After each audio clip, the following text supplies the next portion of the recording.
दूसरा प्रश्न, भगवान बुद्ध को उस विधवा पर भी दया नहीं आई जिसका इकलौता नन्हा मृत्यु ने छीन लिया था, और उन्होंने मृत्यु सैया पर पड़े स्वर्णकार को मृत्यु की तैयारी करने का उपदेश दिया। दूसरी तरफ जीसस क्राइस्ट ने अंधे को आंख, रोगी को आरोग्य और मृत को जीवन दान किया। फिर भी आश्चर्य के बुद्ध महाकारुणिक कहलाते। किनकी करुणा अधिक है, बुद्ध की या क्राइस्ट की?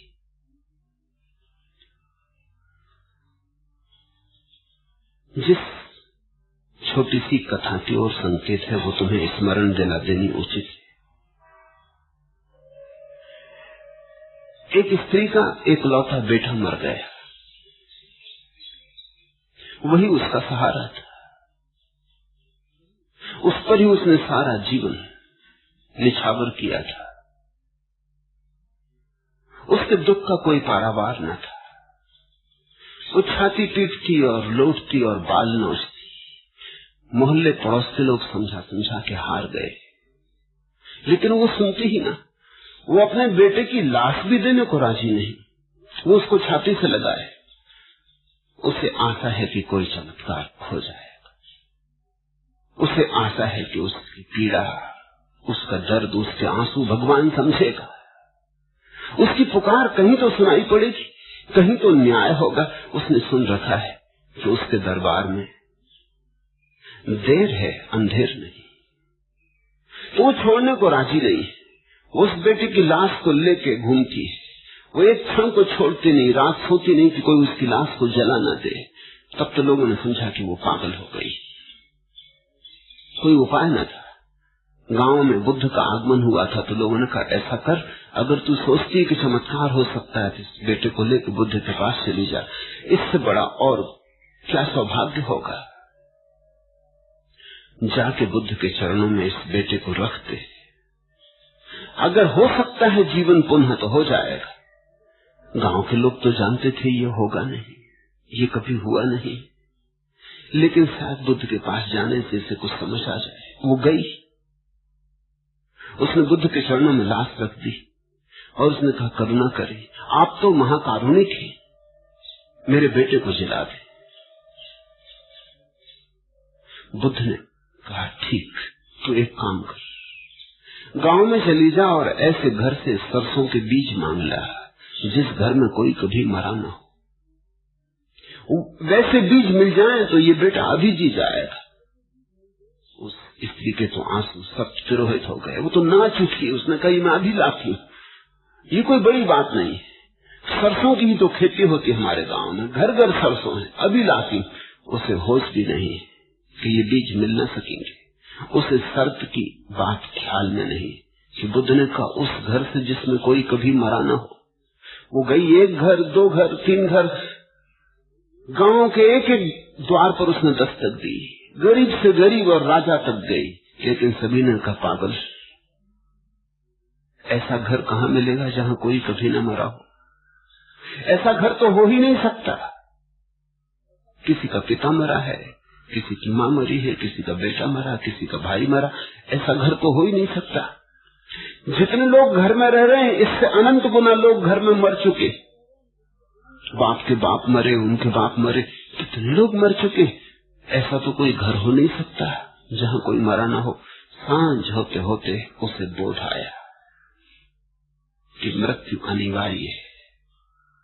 वो लौटी, नाचती गई थी खुशी में कि ले आएगी सरसों के बीज। खाली हाथ लौटी, लेकिन नाचती ही लौटी।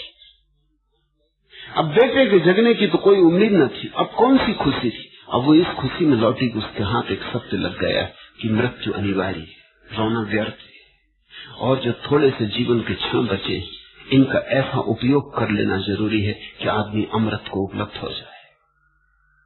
इस देह में तो मृत्यु घटेगी, उसको खोज लेना जरूरी है जहां मृत्यु न घटती हो। उसने बुद्ध के चरणों में आके सिर रख दिया। बुद्ध ने कहा, ले आई सरसों के बीच। वो हंसने लगी। उसने कहा, आपने भी खूब मजाक किया, लेकिन बात काम कर गई। सरसों के बीज तो नहीं मिले और लाश को हटा दिया उसने बेटे की वहां से, और लोगों से कहा, ले जाओ और दफना दो। और बुद्ध से कहा, मुझे दीक्षा दे, मुझे संन्यास्त करे। आज हूं, कल का पता नहीं, कल हो सकता है मैं भी मर जाऊं। जब सभी मर जाते हैं तो मैं भी ज्यादा देर टिकने वाली नहीं हूं, इसलिए अब एक क्षण भी खोना उचित नहीं है। कौन बेटा है, कौन माँ है, अब मुझे उसकी तलाश करनी है जो शाश्वत है, चिरंतन है। मुझे दीक्षा दे, देर ना करे। वो दीक्षित हुई, वो बुद्ध की बड़ी भिक्षुओं में एक भिक्षुणी सिद्ध हुई। जो स्त्रियां बुद्ध के सानिध्य में परम सत्य को उपलब्ध हुई, उनमें एक स्त्री वह भी थी। तुमने पूछा है कि बुद्ध को महाकारुणिक कहा जाता है और क्राइस्ट तो मुर्दों को जिला देते, अंधों को आंखें देते, बीमार को स्वस्थ कर देते, कोढ़ी को चंगा कर देते, बहरा सुनने लगता, लंगड़ा चलने लगता, गूंगा बोलने लगता। तो जीसस करुणावान है या बुद्ध? जीसस करुणावान है, बुद्ध महाकरुणावान। जीसस की करुणा बहुत दूर तक काम नहीं आएगी, इसलिए करुणावान।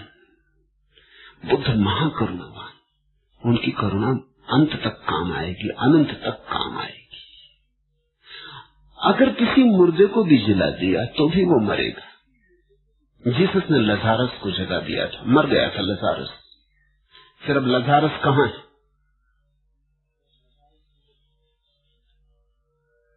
फिर मर गया।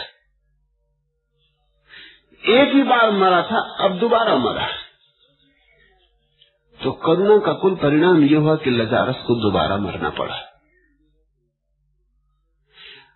जीसस ने लोगों की आंखें ठीक कर दी थी, कहां हैं वे लोग? आंखें भी गई, वे भी गए। लंगड़ों को चला दिया था, कहां हैं वे लोग? कब्रों में सड़ गए होंगे।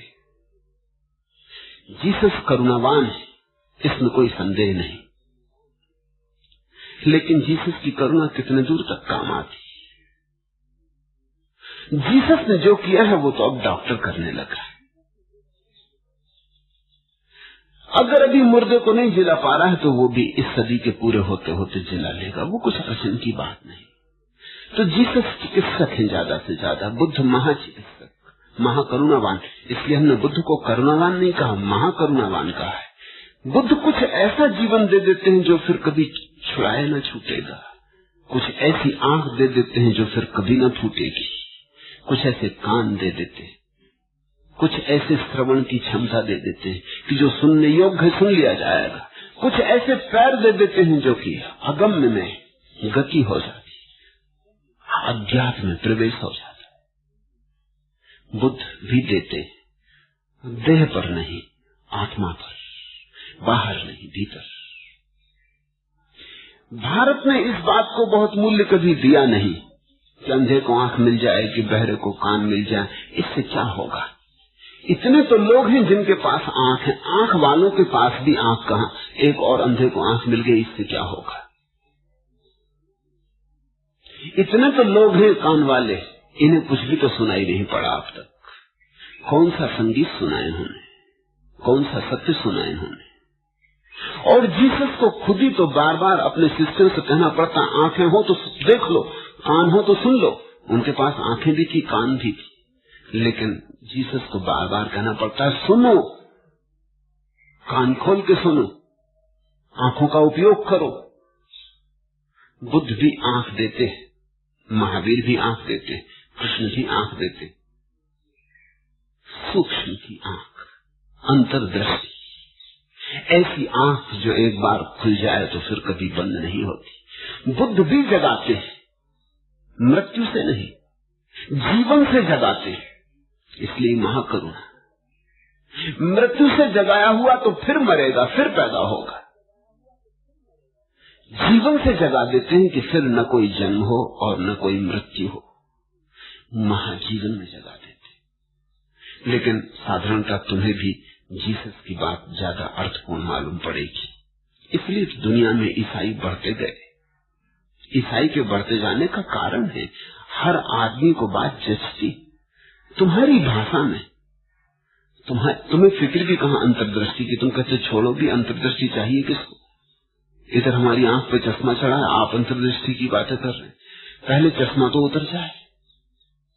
इधर हमें सुनाई नहीं पड़ रहा आप कहाँ की सत्य की बातें कर रहे हैं, पहले कान ठीक हो जाए। इधर मेरा पैर लंगड़ा है और आप कहते हैं परमात्मा में यात्रा करो, पहले संसार में यात्रा करने योग्य तो बनाते। तुम्हारी आकांक्षा के अनुकूल है जीसस की करुणा। जीसस की करुणा तुम्हारे हिसाब से करुणा है, बुद्ध की महाकरुणा बुद्ध के हिसाब से। फर्क को समझ लेना।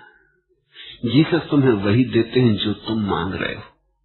जीसस तुम्हें प्रेय देते हैं, बुद्ध तुम्हें श्रेय देते हैं। श्रेय तुमने मांगा नहीं, इसलिए तुम बुद्ध को शायद धन्यवाद भी नहीं दोगे, क्योंकि जो तुमने मांगा ही नहीं है उसको तुम धन्यवाद क्यों दोगे। जो बात तुमने मांगी ही नहीं थी, शायद तुम नाराज ही हो गए कि हम कुछ मांगने आए, आप कुछ दे रहे।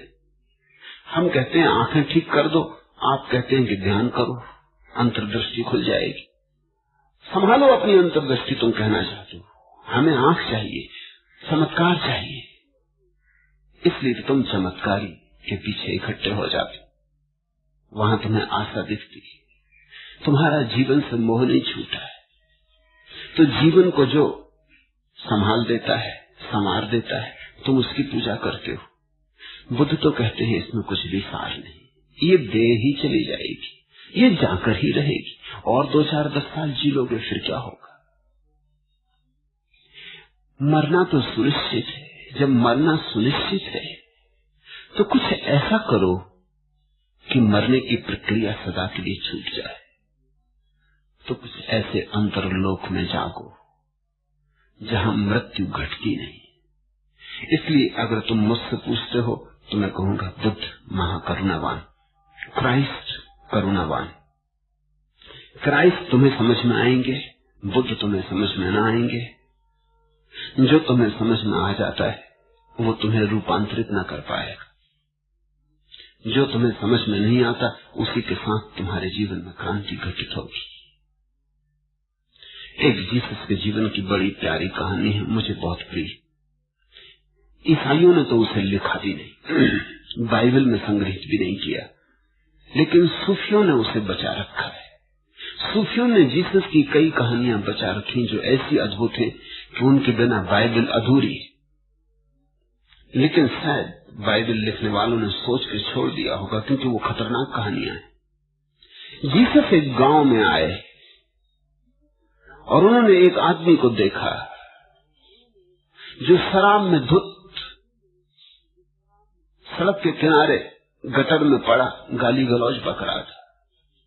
जीसस ने उसे हिलाया और कहा कि मेरे भाई, क्या जीवन शराब पीने को मिला है?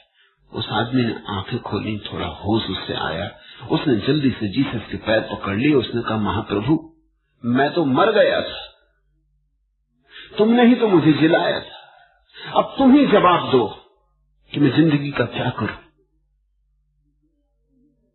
मैं तो मर गया था, तुमने मुझे जिला दिया, अब मैं क्या करूं इस जिंदगी के साथ। और अब तुम आ गए हो मुझे समझाने की शराब मत पियो, मैं जिंदगी के साथ करूं क्या? ये जिंदगी बहुत बोझिल है और बड़ा दुख मुझे मिल रहा है। शराब में पी के किसी तरह अपने को बुला रहा हूं। अब अपनी समझदारी अपने पास रखो, तुम ही जिम्मेवार हो। मैं तो मर गया था, तुमने जिलाया क्यों, इसका जवाब दो। जीसस तो बहुत घबरा गए होंगे कि आदमी कोई मुकदमा चलाएगा या क्या करेगा, लेकिन बड़े उदास भी हो गए, क्योंकि उन्होंने तो इसे जीवन दिया था। ये सोचा भी न था कि जीवन के बाद भी तो जीवन में अर्थ चाहिए ना। जीवन से क्या होगा? जीवन में अर्थ न होगा तो जीवन का करोगे क्या? जीवन में अगर दिशा न होगी तो जीवन का करोगे क्या? जीवन ही मिल जाने से थोड़ी कुछ मिलता है। जीवन तो तुम सबको मिला है, तुमने क्या किया इस जीवन का? तुम भी उस आदमी से राजी होगे कि अगर परमात्मा तुम्हें मिल जाए तो तुम भी उसकी गर्दन पकड़ के कहोगे कि तू जिम्मेवार है, तूने जीवन दिया क्यों,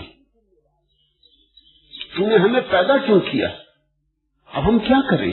इधर पैदा कर दिया हमें, अब कहता शराब भी मत पियो, वैश्याघर भी मत जाओ, बेईमानी भी मत करो, झूठ भी मत बोलो, ताश भी मत खेलो, सिगरेट भी मत पियो।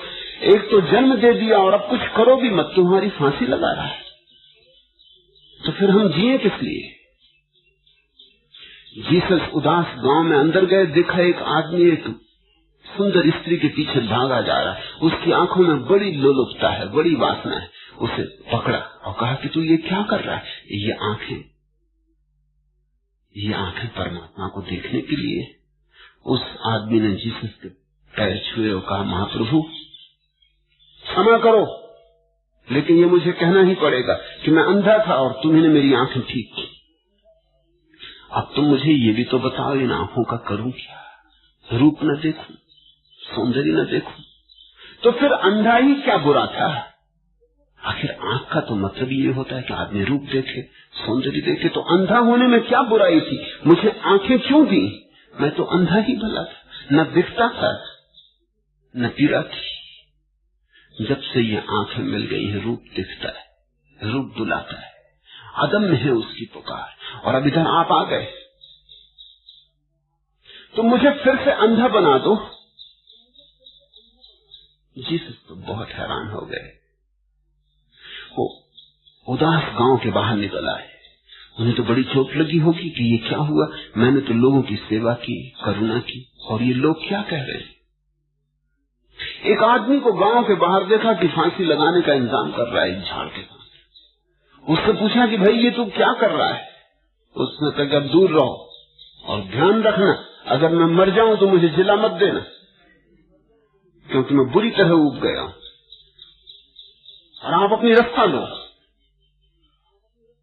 इस जीवन में रखा क्या है?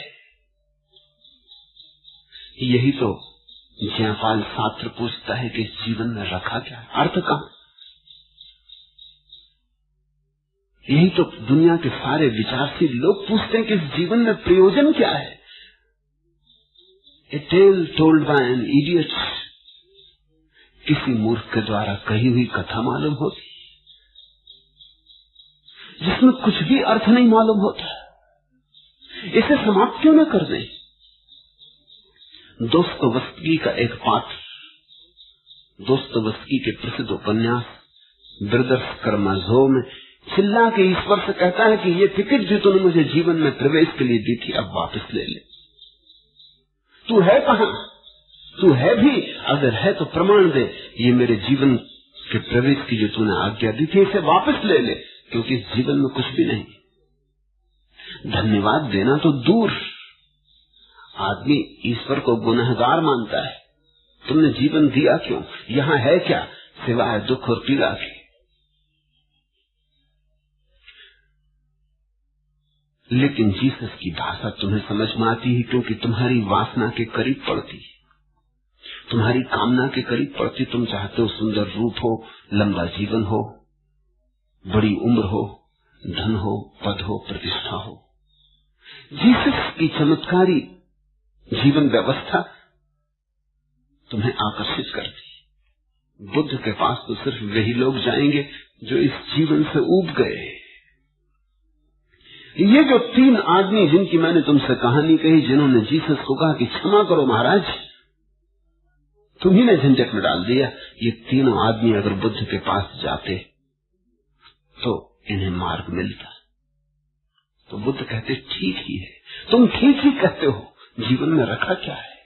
जीवन दुख है, जन्म दुख है, जीवन दुख है, जरा दुख है, मृत्यु दुख है, सब दुख है। तुम ठीक कहते हो। अगर बुद्ध को जीसस मिलते तो जीसस से बुद्ध कहते ऐसा करो ही मत, लोगों को जगाओ। ये तुम जो करुणा कर रहे हो, ये करुणा महंगी है, घातक है। मुझे जीसस मिले तो मैं भी उनसे यही कहूंगा कि ये करुणा घातक है।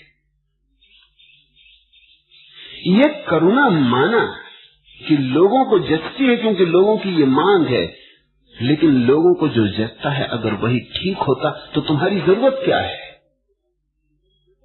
लोगों के जचने के ढंग को बदलना है, लोगों का प्रेय बदलना है, लोगों को श्रेय देना है, लोगों को बताना है कि असली आंख और है, असली कान और है,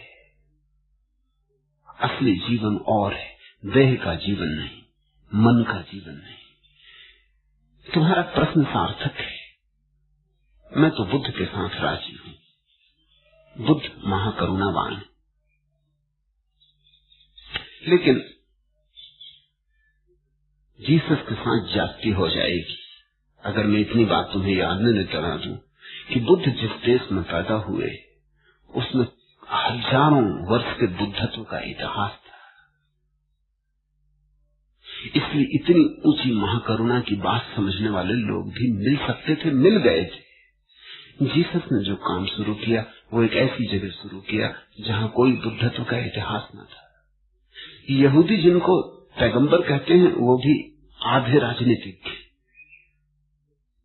यहूदियों के पैगंबरों में एक भी आदमी बुद्ध और महावीर और कृष्ण की कोटि का नहीं। इसलिए तो जीसस को सूली लगा दी उन्होंने। हमने सूली नहीं लगाई बुद्ध को। कुछ ऐसा थोड़ी था कि बुद्ध ने कोई क्रांति की बातें नहीं कही। बुद्ध ने महाक्रांति की बातें कही, जड़ मूल से उखाड़ दिया इस देश की धारा को, परंपरा को। फिर भी हमने फांसी नहीं लगाई। हम नाराज भी हुए तो भी हमने फांसी नहीं लगाई। हमें अगर बुद्ध की बात नहीं भी पसंद पड़ी तो भी हमने फांसी नहीं लगाई। बुद्ध 42 साल की लंबी उम्र तक जिए। जीसस को 33 साल की उम्र में मर जाना पड़ा। जीसस ने केवल 3 साल काम किया यहूदियों के बीच। 3 साल में बर्दाश्त के बाहर हो गए। तो जिन लोगों के बीच काम कर रहे थे वे लोग इतनी ऊंचाई की बात समझ नहीं सकते थे। जीसस की करुणा नहीं समझ सके तो बुद्ध की करुणा तो कैसे समझते। ऐसा ही समझो कि जीसस को जो क्लास मिली थी वो पहली कक्षा थी। अब पहली कक्षा को अगर तुम आइंस्टीन का गणित समझाने लगो तुम पागल हो। बुद्ध को जो क्लास मिली थी वो विश्वविद्यालय की आखिरी कक्षा थी। वहां अगर तुम 12 खड़ी सिखाओगे और वर्णमाला सिखाने लगोगे और कहोगे 1 और 1 मिलकर 2 होते हैं और 2 और 2 मिलकर 4 होते हैं, तो विद्यार्थी तुम्हें निकाल के बाहर कर देंगे कि आप अपने घर जाएं। अलग तल पर बात थी। बुद्ध पुरुषों को समझने में सदा ख्याल रखना किनसे वो बात कर रहे थे। बात करने वाले से भी ज्यादा महत्वपूर्ण ये समझना है कि वो किससे बात कर रहे थे।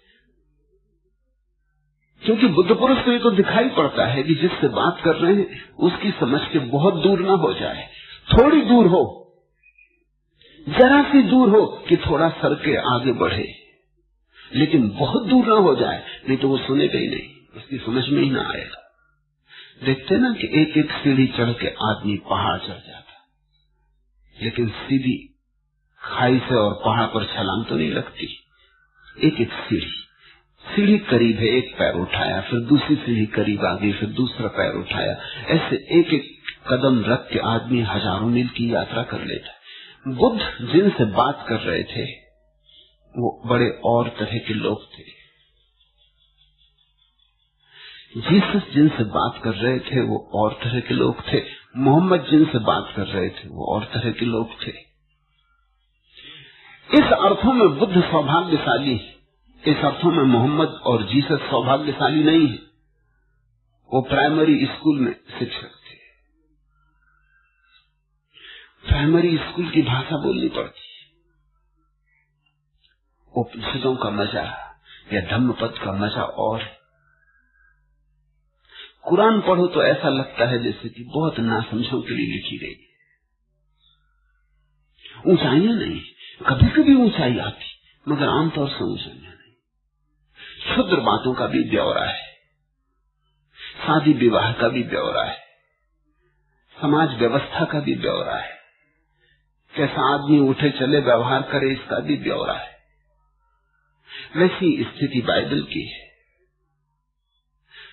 धम्मपद या उपनिषद या जिन सूत्र बड़ी आकाश की बातों में, बड़ी दूर ऊंचाइयां हैं उनके, बादलों के पास।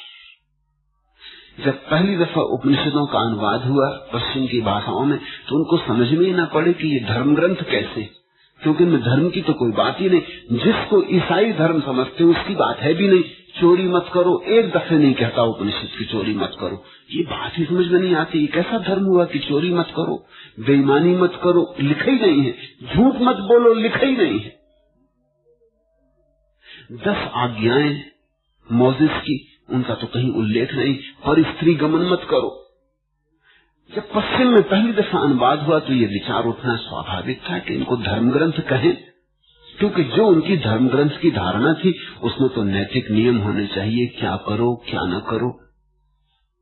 मेरे पास लोग आते हैं, वो पूछते हैं कि आप हमें ठीक ठीक बता क्यों नहीं देते कि क्या करें और क्या न करें। उन्हें पता ही नहीं कि धर्म का जो शिखर है वहां करने और न करने की बात नहीं, वहां होने की बात है। क्या हो जाए करने की बात ही छोटी दुनिया की बात है, बाजार की बात। चोरी न करो ये तो उनसे कहना चाहिए जो चोर हों। जो लोग बुद्ध के पास आके बैठे थे वो तो धन इत्यादि की दुनिया छोड़ के आके बैठे थे। वो तो खुद ही समझ के आ गए थे कि वो सब बेकार है। चोरी की तो बात दूसरी, अपना धन छोड़ के आ गए थे, दूसरे के चुराने का तो सवाल क्या था। अब इनसे अगर बुद्ध कहें समझा समझा के कि चोरी मत करो तो ये भी सिर पीटेंगे कि आप किससे कह रहे हैं, क्या कह रहे हैं आप। हम अपना दे के आ गए, अब दूसरे का चुराएंगे, ये बात ही फिजूल है। धन की बात समाप्त हो गई, वो अध्याय पूरा हुआ। ये ध्यान की दुनिया में प्रवेश कर गए। इनसे बुद्ध कुछ और ही बात कहते। बुद्ध कहते हैं विचार से कैसे जागो, विचार के पार कैसे हो जाओ। बाइबल और कुरान कहते हैं सद विचार कैसे करो। बुद्ध कहते हैं विचार के पार कैसे हो जाओ। सद विचार के भी पार होना है। बाइबल और कुरान कहते हैं पुण्य कैसे करो, बुद्ध कहते हैं पुण्य भी बंधन है, इसके पार होना है। निश्चित ही बड़ी अलग तल पे बातें हो रही हैं, सीढ़ियां बड़ी भिन्न है।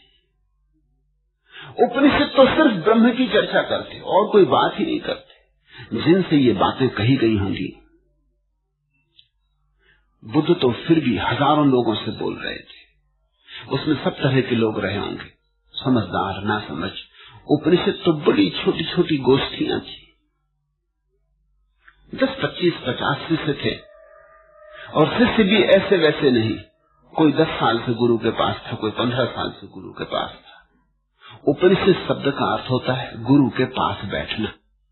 उपनिषद उसके पास बैठना। जो उपासना का अर्थ होता है वही उपनिषद का अर्थ होता है। उप आसन, गुरु के पास बैठे थे, गुरु में रमते थे, गुरु की तरंगों में डोलते थे, गुरु की दशा का स्वाद लेते थे, रस लेते थे, गुरु का पान करते थे, गुरु को पीते थे।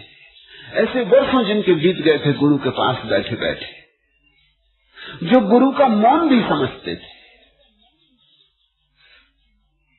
ऐसी घड़ी में गुरु चुपचाप बैठा बैठा एक दिन कहता है तत्वमसि, तुम वही हो।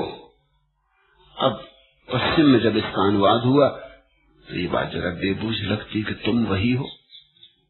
आदमी होश में पागल, किससे कह रहे हो, कौन की बात कर रहे हो, कौन कौन है, तुम वही हो। ये बड़े मौन के लंबे प्रयोग के बाद कही गई बात है। जब शिष्य उस जगह आ गया है जहां संसार समाप्त होता है, ब्रह्म शुरू होता है, वह शुरू होता है। इस घड़ी में गुरु उसे चेताता है तत्वमसि, तुम वही हो। उससे कहता है घबरा मत, ये जो घट रहा है ये तू ही है, ये तेरा ही विराट रूप है, तू भिन्न नहीं है, जा उतर जा।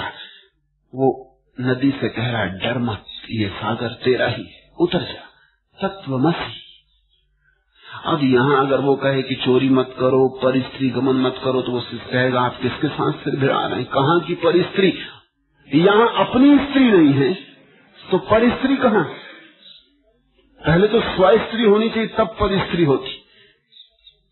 इससे कहो कि देखो झूठ मत बोलना, चोरी मत करना, सब बेमानी बातें, इनका कोई अर्थ नहीं। इस परम शिखर पर तो तत्वमसि का ही उद्घोष हो सकता है कि अहम ब्रह्मास्मि, कि मैं ब्रह्म हूं। जब ऐसे वचनों का अनुवाद होने लगा तो उन्होंने कहा ये शास्त्र तो धार्मिक नहीं हो सकते, इनमें आदमी को धार्मिक बनाने के लिए कोई उपदेश ही नहीं, इनमें तो उद्घोषणाएं हैं और उद्घोषणाओं के लिए भी कोई प्रमाण नहीं है, तर्क नहीं। हम ब्रह्मास्मि कह दिया, बात खत्म हो गई। गुरु ने कह दिया कि मैं ब्रह्म हूं, फिर न तो कोई शिष्य ये पूछता है कि आप ऐसा क्यों कहते, इसका प्रमाण क्या है। मैं कल एक घटना पढ़ रहा था।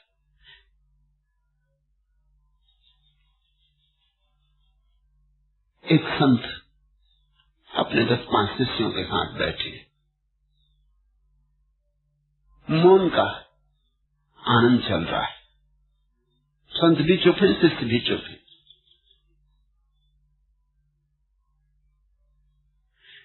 एक अजनबी आके खड़ा होकर ये सब देख रहा है।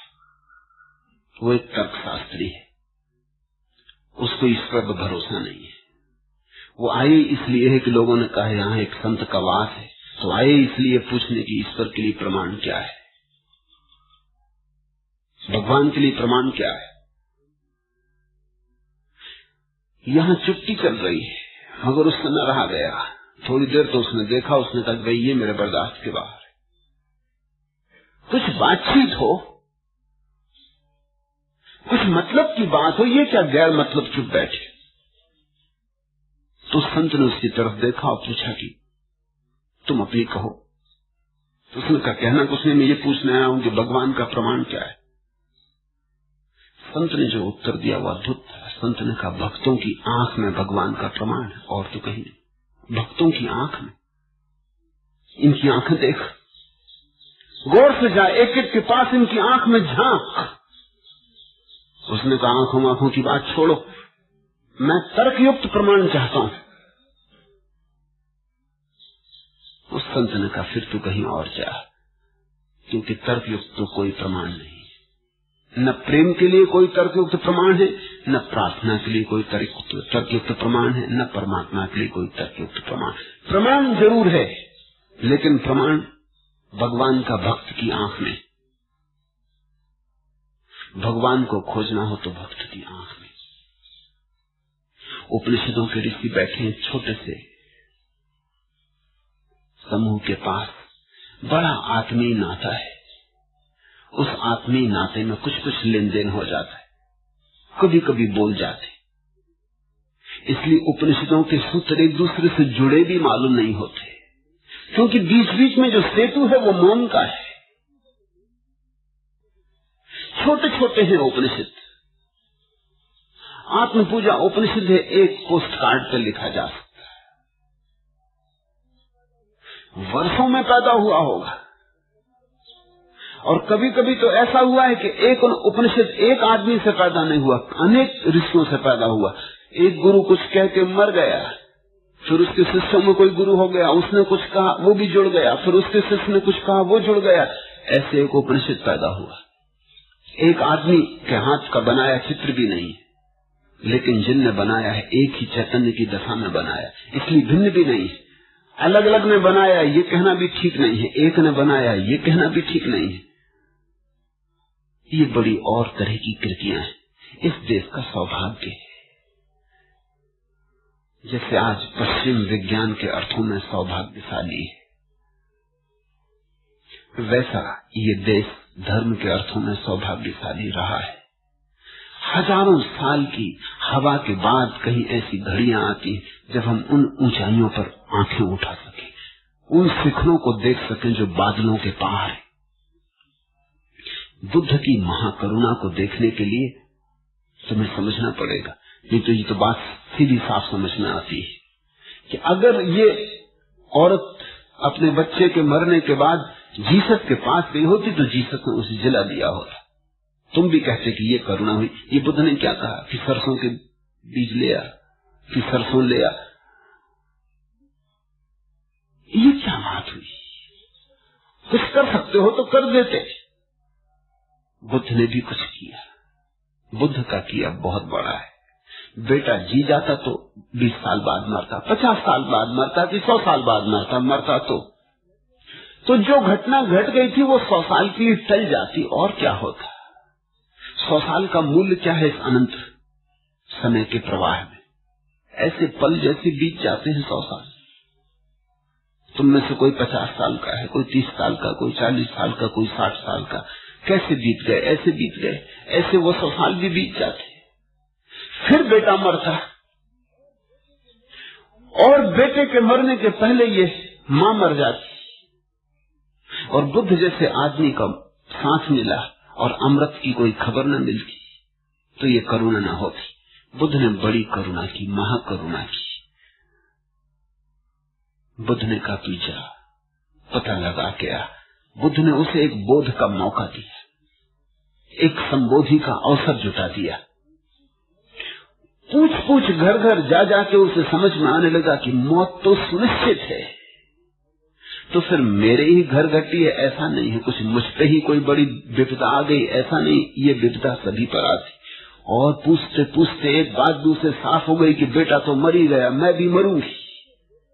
तो अब बुद्ध से बेटे को जिलाने के लिए कहना व्यर्थ है। तो बुद्ध से यही पूछ लेना चाहिए कि कुछ मुझे ऐसा रास्ता बताओ कि मर के भी मैं न मरूं। यही संन्यास है। लेकिन जीसस के साथ जाति मैं न करना चाहूंगा, उनसे मेरा लगाव है। इसलिए जीसस की बात को ख्याल में रखना। वो जिन लोगों के बीच काम कर रहे थे वो छोटे ढंग की बात ही समझ सकते थे। उनके पास धर्म की कोई ऊंचाइयों का अनुभव नहीं था, हवा नहीं थी, वातावरण नहीं था, संस्कृति नहीं थी वैसी। बुद्ध भी वहां होते तो उन्हें वही करना पड़ता। और जीसस अगर भारत में पैदा होते तो उन्होंने वही कहा होता जो बुद्ध ने कहा है, कोई फर्क ना पड़ता, क्योंकि दोनों की चैतन्य दशा एक सी है, लेकिन परिस्थिति भिन्न भिन्न है।